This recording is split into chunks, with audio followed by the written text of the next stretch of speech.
Can you talk a bit more about what that heavy breathing meant? Que se respira muy agitadamente, me puede decir que se puede hablar sobre Sí, o sea, yo con eso lo que pretendía era transmitir una sensación de asfixia y de hecho también vinculado a que la imagen está todo el tiempo difusa, como vista a través de un filtro, que para mí es como si yo estuviera dentro de una escafandra. The idea was that to convey a sensation of asphyxia, and you can see that the image is blurred and filtered, so I'm putting another level of distance between myself and the image, but it's Heidi's breathing, actually, as she holds the camera. Sí, en algún momento sobre este trabajo, recientemente, había dicho que es un poco como esa primera experiencia de exilio, esa primera confrontación con esa situación que distorsiona también un poco la realidad, ¿no? Y hacía que yo viviese una agradable fiesta como un aquelarre.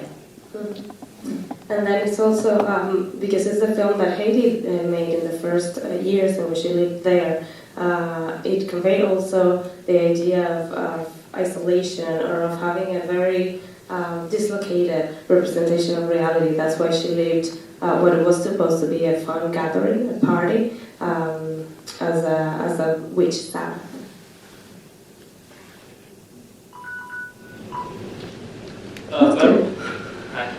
Where was the first film was taking place? It's supposed to be a border crossing, I think. Which location was that? Ninguna y todas a la vez. None and all at the same time. Yo tenía el propósito, o sea, inicialmente yo quería ubicar esa frontera en un punto específico y luego pensé que al filmar yo eso en Ginebra, los espectadores iban a ser ginebrinos, ¿no? Y yo no quería que tuviesen una mirada como del otro, sino que se pudiesen sentir ellos mismos en esa situación. Y es por eso que decidí...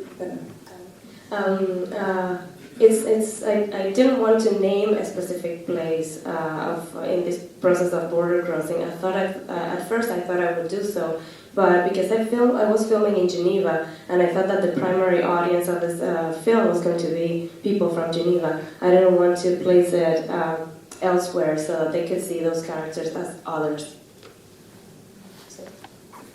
¿Y lo del francés? Sí, y es por eso que está hablado en francés y que puede pasar en cualquier sitio en realidad. Un poco para como que se pusieran en la piel del otro. That is also why it's spoken in Spanish, although we don't mention a specific place. It's a placeless space. But what Heidi wanted to achieve was that the people from Geneva could feel like in the shoes of those characters as well. That the story could happen to anyone. Thank you, Heidi and Zaira, beautiful. There's several things I would like to say, but I love the silence in your film, the space that you build, how insightful the silence is. The experience of diaspora is something that is very familiar for me too. When I was looking at Tierra Roja in particular, I wanted to know, do you ever was able to present films to a Cuban audience who live in exile? And talk a little bit about how this, what was your experience with it? Sí, ese trabajo y todos mis otros trabajos yo siempre he tenido como un interés especial en que sean mostrados en Cuba. I've been interested in that my whole work as a filmmaker gets screened in Cuba. So Tierra Roja and every other of Egypt. And the rest of the short films were screened on the island. En el espacio de la muestra de jóvenes realizadores. In the context of a Havana-based film festival, the Young Filmmakers Showcase. Y yo nunca he estado presente mientras se han mostrado las películas, solamente he recibido como ecos, incluso con ecos que me llegan muchos años después, ¿no? Como que alguien me dice, tú eres Heidi, yo vi tu película, yo sentí tal cosa, ¿no? En ese momento. And I've never accompanied my work as it's been screened on the island. What I can receive is like echoes that sometimes arrive even years later, when people approach me and say, "Oh, are you Haiti? I've seen your work at the Young Filmmaker Showcase." That was my case too. Y por lo general, o sea, lo que siento es que la película como que toca mucho al público cubano, ¿no? Y de algún modo, no es que le muestre una realidad que para ellos sea completamente desconocida ni mucho menos, pero da otra mirada, me parece, a lo que se está acostumbrado a ver dentro de Cuba sobre ese tema. And I think that film in particular moves the Cuban audiences on the island a lot. And it's not because it's showing something that people don't know about while living in Cuba, but I think it's bringing a new perspective on that matter. Me atrevo a decir. I dare to say. I'm wondering if you want to comment more, or comment at all, about the perspective you take, which is the perspective of the woman's viewpoint, including the film about the man. It's a woman looking at a man, which is, I thought was very brave, because usually it's the reverse. So a man is looking at a woman and we have to watch and feel in love with her and everything that goes with that. And all the other films also were from, I think, a very specific woman's perspective on all those matters. So some commentary about that.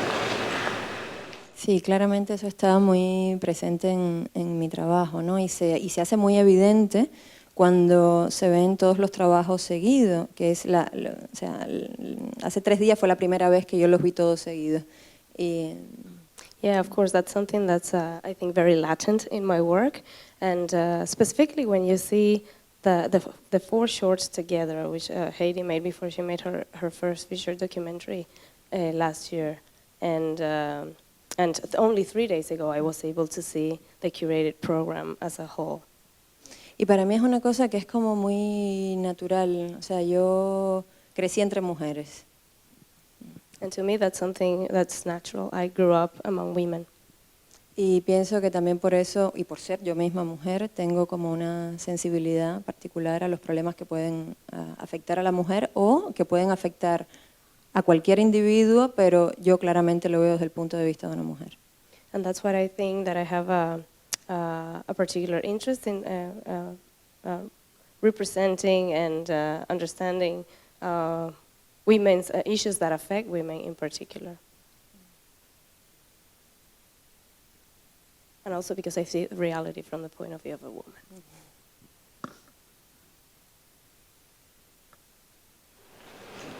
Why did you choose to shoot Tierra Roja? Yeah. Like you were following the subject and it wasn't like the subject. Sí, esta decisión,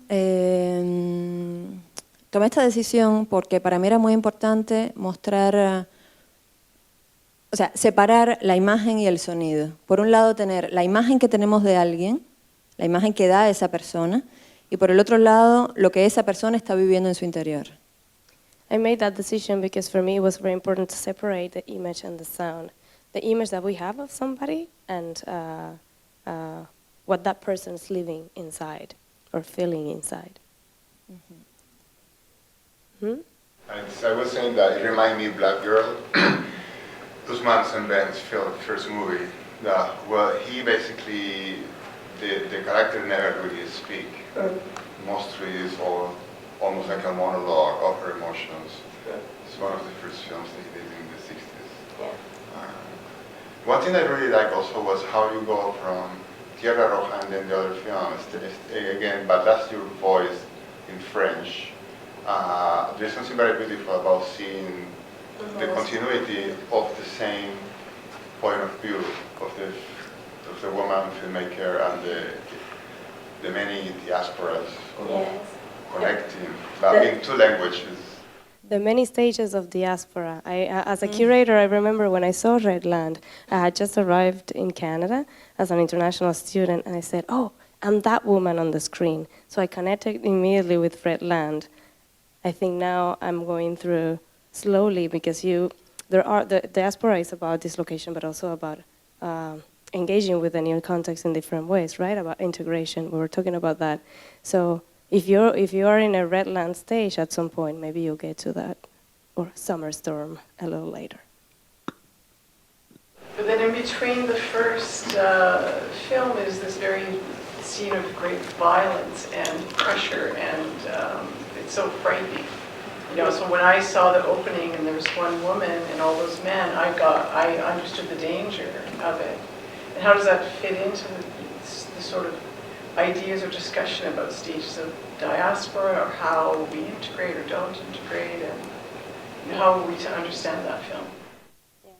I think Heidi can talk about the feeling and the context that made her produce that film in particular, but I think it's also,